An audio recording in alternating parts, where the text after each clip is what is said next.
হরিসাধন দাশগুপ্তের জন্ম শতবর্ষ উপলক্ষে ৩০তম আন্তর্জাতিক কলকাতা চলচ্চিত্র উৎসবও তাকে সম্মান জানালো।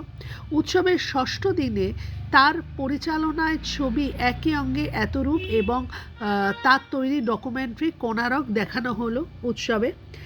এটা দেখতে এবং তাকে নিয়ে যে প্রদর্শনী হয়েছে সেটা দেখতে উৎসবে হাজির ছিলেন এই দিন তার ছেলে রাজা দাশগুপ্ত, বৌমা চৈতালি দাশগুপ্ত এবং নাতি বিরসা দাশগুপ্ত।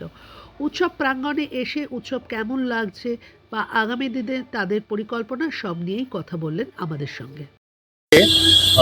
আর্ট শিলা থেকে আমাদের ইনভাইট করেছে শান্তিনিকেতনে। হ্যাঁ, সেখানে বাবার যে কটা ছবি অ্যাভেলেবল সেগুলো দেখানো হবে, এক্সিবিশন হবে। এটা হচ্ছে এপ্রিলের 12 আর 13 শান্তিনিকেতনে আর্ট শিলাতে। মানে জন্মদিনে শুরু হয়েছিল, আবার জন্মদিনে গিয়ে শেষ হবে না? হ্যাঁ হ্যাঁ, তাই। এটা তো একটা ভীষণই ভালো প্রাপ্তি যে এটা করা হলো, কিন্তু ওই একটাই ক্ষোভ যে একই অঙ্গে এত রূপের প্রিন্টটা মানে পুরোপুরি রেস্টোর্ড নয় এবং তার ফলে একটু ডিস্টার্ব লেগেছে। যাই হোক, মানে প্রিন্টটা যে পাওয়া যায়, ওটা পাওয়াই যাচ্ছিল না, প্রিন্টটা পাওয়া যা গেছে। এবারে আমরা আবার রেস্টোর করে এটাকে রাখবো আর কি। খুবই খুবই আনন্দের ব্যাপার যে it is 100th year Kolkata film festival ছবিটা দেখানো হচ্ছে একই অঙ্গে এত রূপ, এবং সেম দিনে দেখানো হবে কোনারক, ওনার মানে সব থেকে রেকগনাইজড ডকুমেন্টারি। তো খুবই হ্যাপি আমরা ফ্যামিলি।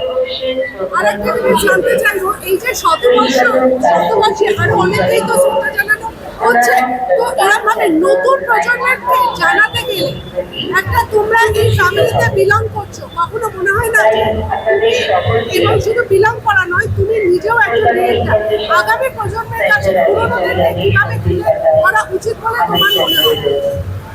আমার মনে হয় ফেস্টিভ্যালে দেখানো ইজ এ বিগ থিং, তার থেকে লোকেরা জানতে পারবে।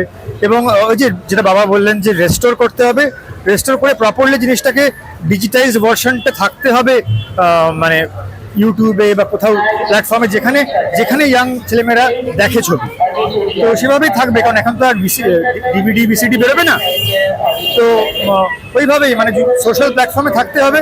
সেটা যদি ছবিটা রেস্টোর করার পর যদি কোনো আমরা কাউকে দিতে পারি, কোনো ওটিটিকে দিতে পারি, সেটা চেষ্টা করবো আমরা।